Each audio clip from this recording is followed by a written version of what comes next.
नमस्कार मंडळी, श्री स्वामी समर्थ. स्वागत आहे तुम्हा सर्वांचं माझ्या मराठी यूट्यूब चॅनलमध्ये.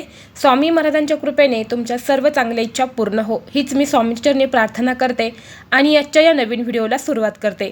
उद्या वार आहे मंगळवार आणि 24 ऑक्टोबर आहे. तर उद्याच्या दिवशी आहे दसरा म्हणजेच विजयादशमी. तर पहा, दसरा हा सण आपल्या हिंदू धर्मामध्ये खूप आनंदाने आणि उत्साहाने साजरा केला जातो. त्या दिवशी एकमेकांना शुभकामना किंवा आशीर्वाद हा दिला जातो. नवीन कपडे या सणानिमित्त खरेदी केले जातात किंवा सोनंसुद्धा या दिवशी खरेदी केलं जातं.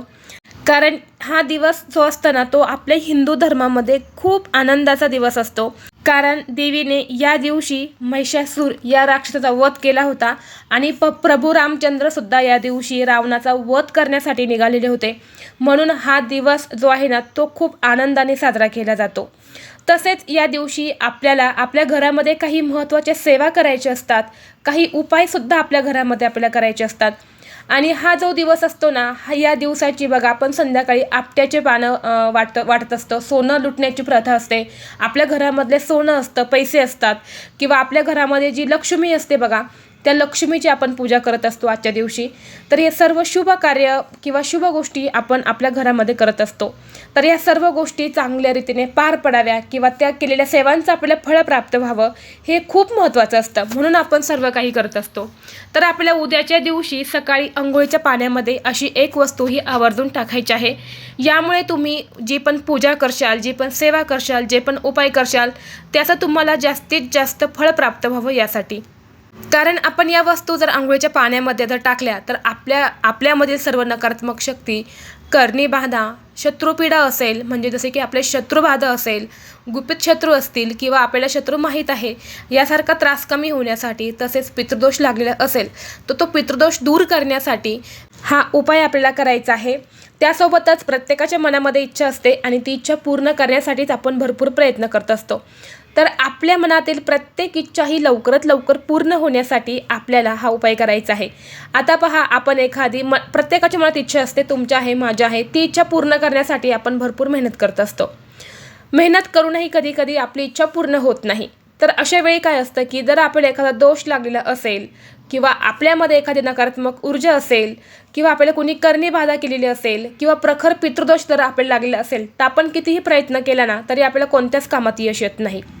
म्हणून हे उपाय आपल्याला करायचे असतात, जेणेकरून आपण जे पण काम करू ते यशस्वीरित्या पार पडावं. पहा, आता बऱ्याच वेळा काय होतं की आपल्याला दोष कुठून लागतात, आपण सुद्धा वाईट बोलत असतो. प्रत्येक वेळी आपण चांगलं बोलतो का नाही, जेव्हा आपण वाईट बोलतो तेच दोष आपण लागत असतात.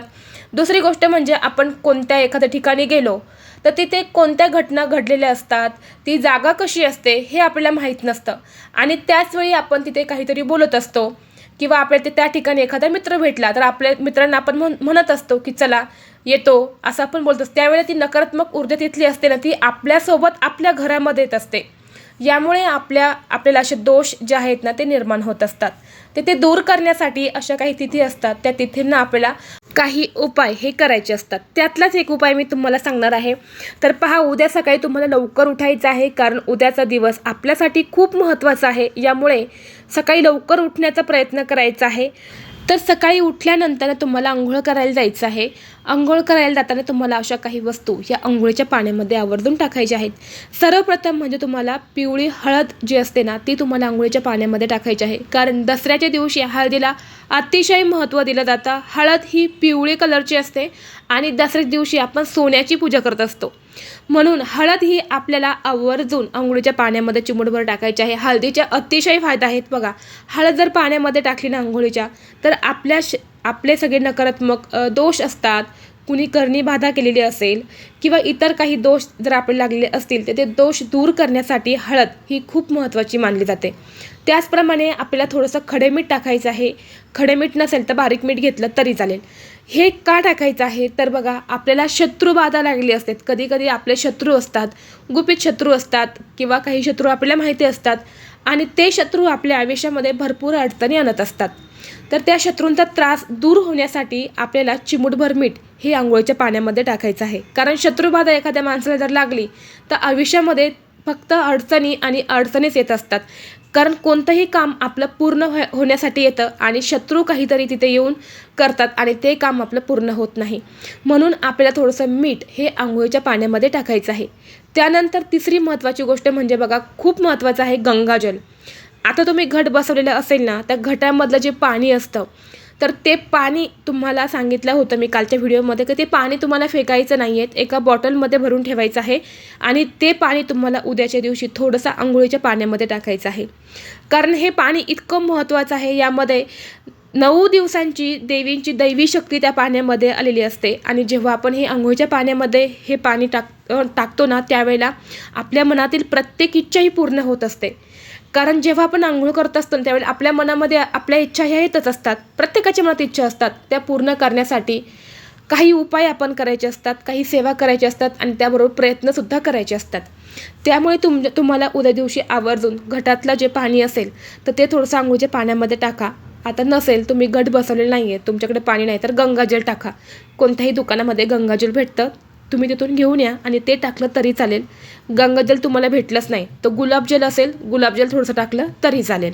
यानंतर जे धनं असतात ना, बघा धनं, जे मसाल्यामध्ये अख्खी धनं असतात ना, ती धनं तुम्हाला 5 ते 6 धनं तुम्हाला अंघोळीच्या पाण्यामध्ये टाकायचे आहेत. कारण की या धनाला सुद्धा उद्याच्या दिवशी अतिशय महत्त्व असतं. हे धनं जर आपण अंघोळीच्या पाण्यात टाकली ना, तर आपल्या इच्छा या लवकरात लवकर पूर्ण होत असतात असं म्हटलं जातं. आता तुम्हाला जर धनं भेटली नाही तर तुम्हाला काय करायचं आहे, तुमच्या घरामध्ये घट बसवलेलं असेल ना, तर घटाखालचं जे धान्य उगवतं ना, ते कोवळं धान्य, त्यातली तुम्ही एखादी काडी काढून घ्या आणि ती टाकली तुम्ही तरी चालेल. तर या सर्व वस्तू तुम्हाला अंघोळीच्या पाण्यामध्ये टाकायच्या आहे आणि याने तुम्हाला अंघोळ करायची आहे. यापैकी तुम्हाला एखादी वस्तू नाही भेटली तर काहीच हरकत नाही. 2 वस्तू भेटल्या किंवा 1 वस्तू भेटली तरी टाका. पण आवर्जून तुम्ही उद्याच्या दिवशी अंघोळीच्या पाण्यामध्ये या सांगितलेल्या वस्तूंमधल्या वस्तू तुम्ही टाकून अंघोळ करा. यामुळे तुमच्या सगळी नकारात्मक शक्ती, करणी बाधा, वास्तुदोष, पितृदोष किंवा शत्रुपीडा असेल तर हे संपूर्णपणे नष्ट होईल आणि त्यात तुमची कठीणातील कठीण इच्छा ही फक्त 1 दिवसात पूर्ण होईल. असा हा अत्यंत प्रभावी उपाय तुम्हाला करायचा आहे. अंघोळ करताना डायरेक्ट डोक्यावरती पाणी ओतायचं नाही. अंघोळीला पाणी घेतल्यानंतर पहिला मग तुम्हाला उजव्या खांद्यावरती ओतायचा आहे, दुसरा मग घेऊन तुम्हाला डाव्या खांद्यावरती ओतायचा आहे, तिसरा मग घेऊन तुम्हाला डोक्यावरती ओतायचा आहे. अशा पद्धतीने तुम्हाला अंघोळ करायची आहे. बऱ्याच वेळा आपण चुकीची अंघोळ करत असतो. अंघोळ करायला गेलो की गुडघ्यावरती पाणी ओततो, कधी कधी डोक्यावरती पाणी ओततो. तर ही अंघोळ करायची चुकीची पद्धत आहे. कधीही अंघोळ करताना खांद्यांवरती पाणी ओतायचं आहे. तर अशा पद्धतीने तुम्हाला उद्या दिवशी हा उपाय आणि अंघोळ करायची आहे. जर तुम्हाला आजचा हा व्हिडिओ आवडला असेल तर व्हिडिओ लाईक करा. चॅनलवरती नवीन असाल तर चॅनलला सबस्क्राईब करा आणि असेच माहितीपूर्ण व्हिडिओ पाहण्यासाठी बेल आयकॉनलाही प्रेस करा. चला तर मग भेटू असंच पुढल्या एका नवीन व्हिडिओमध्ये. तोपर्यंत सर्वांना श्री स्वामी समर्थ.